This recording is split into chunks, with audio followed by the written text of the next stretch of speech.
What's going on, guys? It's Kyle again with DTOM Knives and Gear, and today we are ready to do the review of this guy. This is my ultimate grail. You might have saw my video on that. The Custom Knife Factory Rotten Design Evolution 1.0. Stay tuned. Welcome back. All right. So when I first did the video on this for the first impressions, unboxing, kind of whatever, I didn't really unbox it because I met a man close to me, and so there was no shipping involved. I said this was my ultimate grail. And the reason I said that is because it's a knife that I have looked at, this camera, and have lusted after for a very, very long time. And the reason is because my collection has evolved since I started the channel. I had a bunch of knives, still got a bunch of knives, but it's like the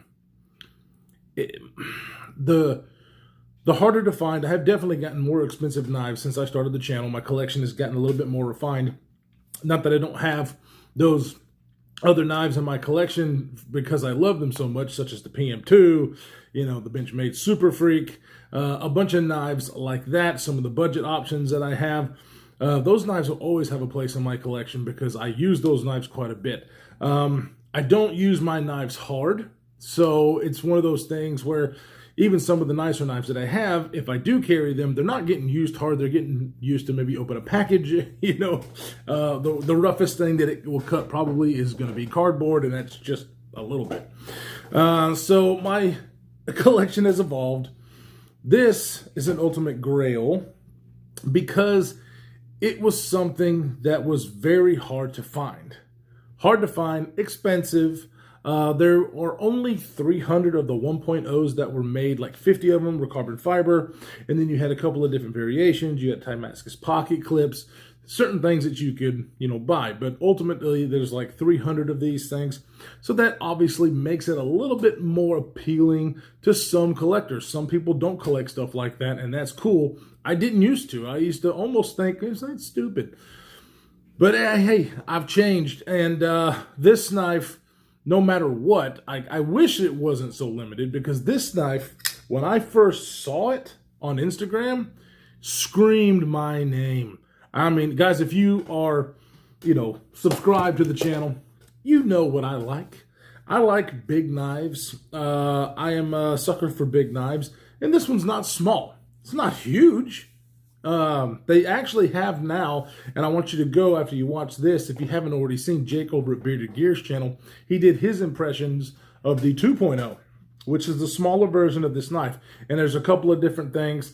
Mainly, you see these finger grooves here. We're going to talk about that in a minute.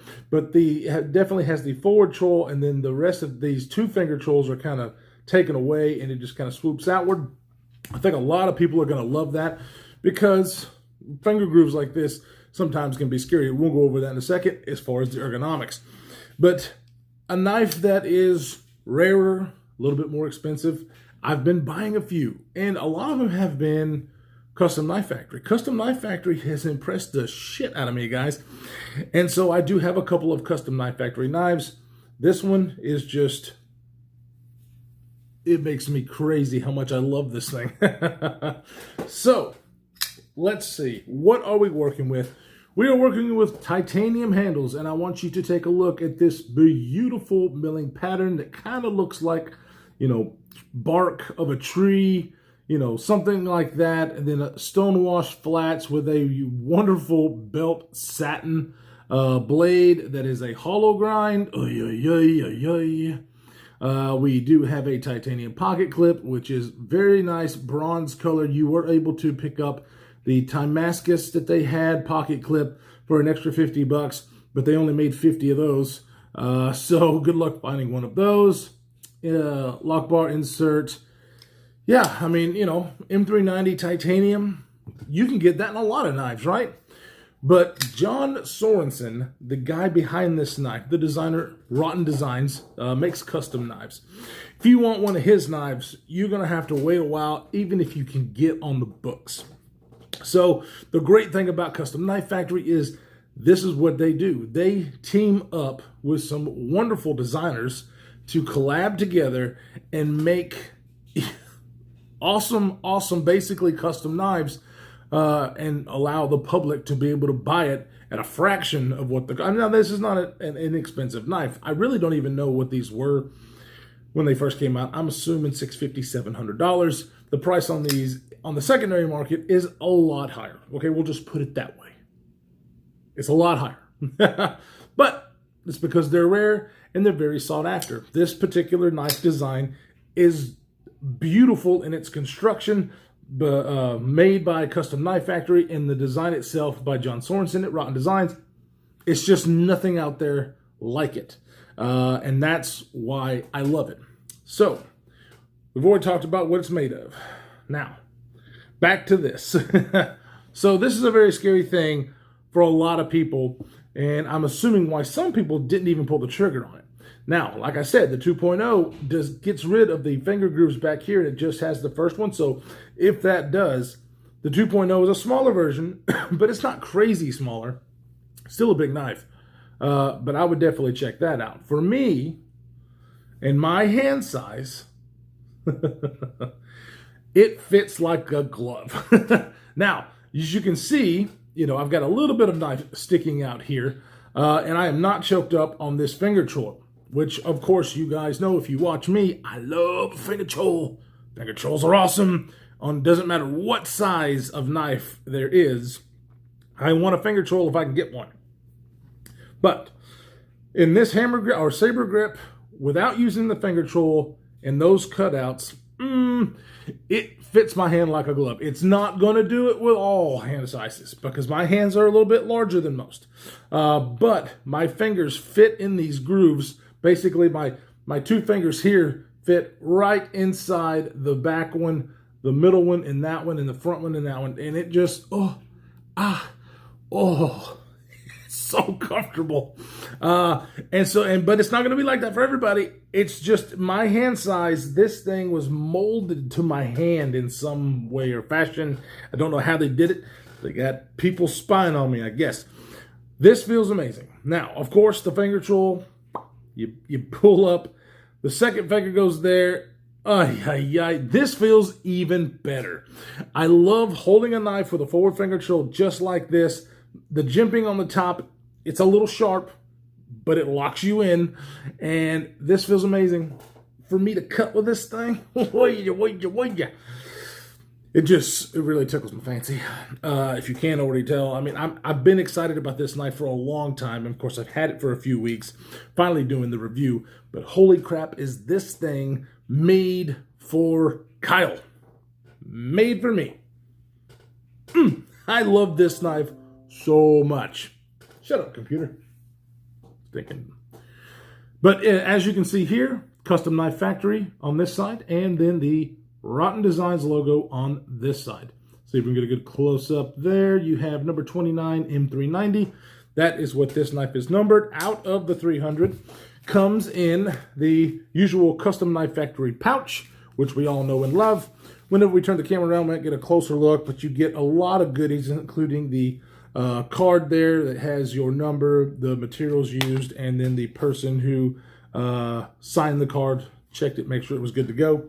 We'll get a little bit closer in a second.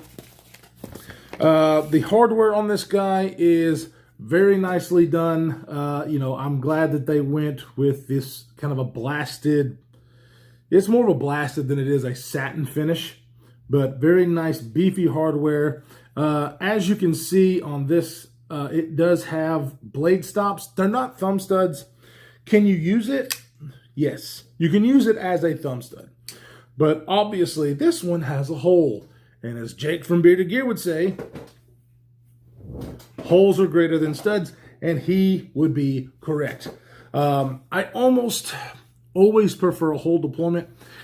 And like if I have just a flipper, that gets boring. But if I have a flipper and I have a way to middle finger flick it, it's a dream fidget for me. If I have just thumb studs and I can't middle finger flick it, it's a deal breaker. I like to have multiple ways to deploy, unless it's a finger hole, and then I can handle not being able to do it any other way. This one, the hole is this teardrop shape. Kind of reminds you of the teardrop shape that Giant Mouse does. And so very nicely rounded off there, chamfered around, so it is not sharp. As you can see on the blade here, with that nice swedge and grind. John Sorensen is first known for his blade grinds. He used to do only regrinds for blades. Then he started making knives. And the grind on this had to be right. So as you can see, it's kind of a hard, they got really bad light. But as you can see, this belt satin on these really nice grind lines on this blade, it's amazing. It's amazing. It's almost like it's dirty. I just want to, the way the light hits it. But as you can see there, oh, those grinds are amazing. We'll get a better look at it here in a second. But that's what he was known for. And so the grinds are very important to him, and they killed it. Custom Knife Factory freaking killed it. Now, I got caught up on this beautiful blade, the deployment. So the middle finger flick, this is like the best middle finger flick knife that I have. Spyderco included. The detent is perfect for the reverse flick, but it's strong enough to where sometimes when I'm doing the thumb flick with the hole, it doesn't really work. It's like the blade comes out with my thumb instead of actually pushing it out. So it works really well with the thumb flick. I don't know why I'm doing it down here where you can't see it. It looks really well with the thumb flick. And then, of course, with this massive jimping that's up here, which is sharp, by the way. I kind of wish it wasn't as sharp, but it's purposely built. You can front flip it with that jimping out there. So I can open this thing in multiple different ways. And so when I'm carrying it, I don't only have a badass looking knife, I have a very fidgety knife, and it sounds amazing. Oh. So opening it up, I love the way it sounds. Closing it, oh, I mean, it is so drop shutty. Like, okay, the only other knife that beats this is the Custom Knife Factory 523. That one is a finger guillotine, and so is this one. I'll be honest with you, I don't have the 523 with me right now because I've got it loaned out to my boy Kevin. Shout out Lefty EDC, my brother. He's got that knife. But I'm telling you what, once you pass the detent, boom, there is no resistance. It falls. Now, Jake over at Bearded Gear, whenever he does his 2.0, he uses his finger to kind of move it over past the detent, move his thumb out of the way once he does that, and then drops it. You can do that, or you can grow a set of balls. Just kidding, Jake. And yes, once you disengage this lock bar, that point is going to go on your nail. It's not going to hurt. See? But it will tear up your nail. So there is a thing called the Rotten Evolution thumb pokiness, I guess. I don't know what to call it. It's definitely going to come down and it's going to hit your nail. And it is super duper close to not hitting your nail. But that's sometimes, that's how I kind of let it do. Most of the time, I don't do it straight up and down. I just kind of let it go to the side and then let it drop, because then it's not that big, huge slab of M390 doing it. But I'm telling you what, if you like fall shut, you can't get better than this. And Custom Knife Factory in general, they're just freaking awesome at what they do. But yeah, action on the open, on the close, very satisfying, very fun to play with. You just sit here and open this in quite a few different ways, and it's just addictive. It is absolutely addictive. Carry.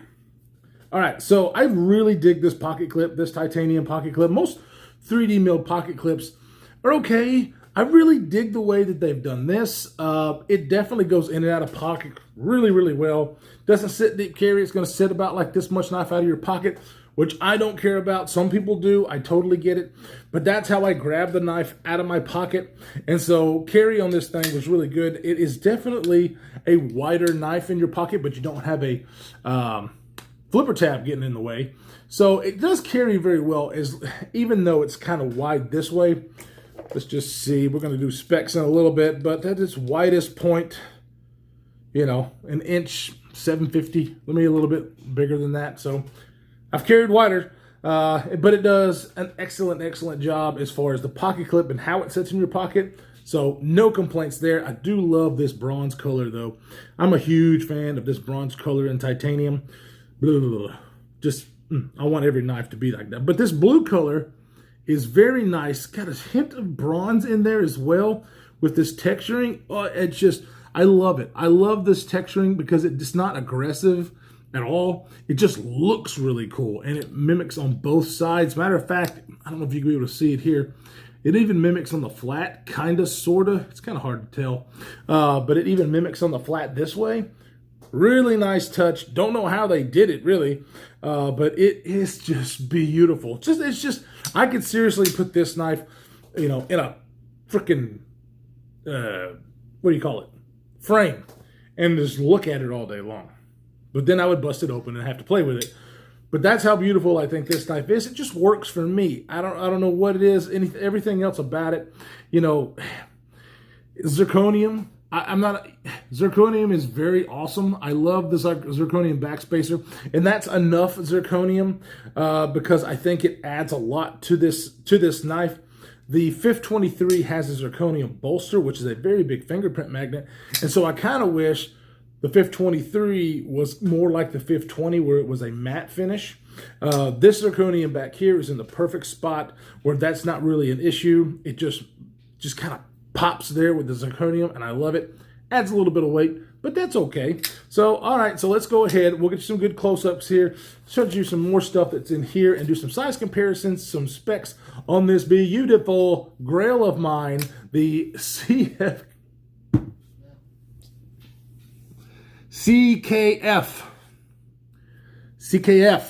Custom Knife Factory. I swear, one of these days, I am going to record a video talking about Custom Knife Factory where I don't do that. Jake, Kevin, shut up. Alright, let's get a closer look at this guy. As you can see, that micromilling I was talking about, not sure how well you could see it on the other view, but golly, this is really nice. I mean, it does provide a little bit of texture, but it's really not much. It just looks absolutely gorgeous. Oh man, as you can see on the other side, maybe, I really dig the way that they have done it. And then there's a closer look at your pocket clip. It doesn't have a whole lot of room down there, but like I said, it really does go in and out of pocket really well. And then of course, no, not deep carry, but I pull it out like this, and so it works wonderfully. Here is a closer look at the zirconium backspacer that is polished. It just pops. I really love that. Cool. And then of course, let's get some good, look at those deep grind lines that just had to be there, man. It just had to be like this because it being a rotten design. Not sure if I can get this to show. You can kind of see the lines that are continuing on through the flat of the stonewash. It's very subtle. It's kind of hard to show on camera, but yeah. There's that jimping that I was talking about. It's very aggressive, man. I mean, it is. But I like it. It's not a deal breaker for me. I mean, I like the jimping. It is definitely locking you in. But yeah, it could be a little less sharp. But as far as fit and finish on the rest of this guy, just second to none, man. Custom Knife Factory just knows what they are doing. So, let's get some specs on this guy, shall we? This is an 8.43 inch blade. So, guys, it's big, but it's not like humongous. I've got such bigger knives and carry bigger knives than this. There is quite a few, which we will see in some size comparisons, but 8.43 inches is not humongous. It has a blade length of 3.74, a cutting edge of 3.62. It's got about 200 thousandths thick blade stock, so it's beefy blade stock, but like I said, with that hollow grind, with going about 15 to 18 thousandths behind the edge, this thing slices like a dream, and it's, I'm telling you, it cuts amazingly. It has a handle length of about 4.69 inches, handle thickness of about 0.55. So it's a little thick this way, but it's not bad. It definitely feels the hand out because especially the contouring, that's why it gets a little bit thicker, but the contouring helps to fill the hand. Very, very, very nice. Absolutely love it. Let's put it up against some other knives, shall we? Okay, so here is one of my other favorites. This is the Vero Synapse XL. Really digging Mr. Joseph Vero, by the way. And as you can see, the XL Vero or Synapse is a little bit longer. Kind of hard to tell with the angle of the camera here, but just a tad bit longer. So, you know, there you go. Here's one that everybody's probably familiar with, the Koenig Arius. The Koenig Arius, as you can see, they are pretty dead-gum similar in overall size. Come on. So, and then, of course, the difference in the ergonomics, this one is definitely a little bit more neutral, but really what I like as far as its swelling in the back. And a lot of people say that this knife reminds them of the Strider. I don't have my Strider SMF, but I do have my ProTech SNG. So the ergonomics, the way this knife looks, as you can see, I agree with people when they say that it reminds them a little bit of a Strider because of these ergonomics, the way it swells out. I can see it. I mean, it's definitely a different design, but yeah, the Strider ergonomics is still one of my all-time favorites. It really does fit the hand well and is the most comfortable knife, especially the SMF, which I have, which is a little bit larger than this. Yeah, this right here is just going to be the way it is, and if your hands don't fit it, it's not going to be comfortable. So I get it why people are just like, yeah, I don't know, because I can't put it in hand. I get that. Here it is against another Custom Knife Factory knife. This is the Custom Knife Factory Muscle, which is on loan from my buddy Kyle Lamphere, the second best Kyle in this community. I love giving him crap about that. But as you can see, a much larger knife here, the Muscle. So guys, I think a very good size on the knife. Definitely need to go check out Jake's first impressions video of this knife, of the 2.0 rather, so you can get an idea of what the differences are. Let's see, because of the really awesome milling that is in here, I mean, it's got some very nice deep pockets that are milled out here to save on weight. So, you know, as big and beefy as this guy is, how much does it weigh? 7.7 ounces. It's not light. It's not light. If you're looking at this and you're wanting to carry it every day, you still can. I don't think that you are going to love it if you are not like me and just don't care about weight. I wear a very heavy-duty belt, and so weight on knives does not bother me. But some people would like to know. 7.7 ounces. It's definitely not a lightweight guy, but it is so freaking beautiful. I absolutely love it. I love this thing so much. The pockets that were on the inside do remind me of what is on the Koenig Arius, because on the Koenig Arius, same kind of really deep pockets that are in there, which is a sign of just people that care, you know. These are contoured, so they had a lot of room to get some deep pockets in there. If they didn't do that, this knife would be ridiculously heavy probably. But here's you some more of the action of this guy. Boom. Just the drop shuttiness. Golly. Oh, this knife is just so much fun to play with, ladies and gentlemen. I mean, I cannot tell you if you've ever had a, quote, drop shutty knife. Yeah, you haven't unless you've picked up a Custom Knife Factory 523 or the Evolution in either iteration. I have not got to handle the 2.0 yet. I'm hoping maybe Jake will let me borrow that one day to kind of put these two side by side. But yeah, guys, I can totally recommend this knife 100%. But yes, it's hard to find. Yes, it is expensive. And so definitely, you know, if you've never handled a Custom Knife Factory, I've said this before, you need to pick a design that you like and get it in hands, because it is just above and beyond what I consider to be well-made production knives. I mean, the Koenig Arius is still one of my all-time favorites as far as a production, high-end production knife. This one is made in America. This one is made in Russia. But I am telling you, you got to try it. You got to try a Custom Knife Factory. And if you can get your hands on one of these, do it. Do it. These things, I mean, I paid, over the regular price that they came from factory, but I still didn't pay as much as some of these are going for. I mean, they're going for some big time money just because they are very, very sought after because they're limited and because this design is just like none other. I love it. Guys, I really appreciate you stopping by and checking it out with me. This is my ultimate grail. As of right now, there will probably be something come along later that I will maybe that might take the cake on this. But as of right now, this is my all-time favorite knife. And yeah, let me know what you think in the comments below. Do you like it? Do you not like it? Have you handled one? You know, you have any questions, you can definitely hit me up. I am not the know-all, end-all of anything, but I will definitely try to help you out as much as I can. Hey, I forgot about to mention the hole there. That is a hollow stop pin for the closure. You kind of see that. And some people don't dig that. I don't mind it at all, but some people were like, why did they do that? But yeah, it's just a hollow stop pin for whenever the blade closes. So yeah, guys, thanks so much for stopping by and checking it out. Stay safe in this crazy world that we are living in, and we will see you in the next one.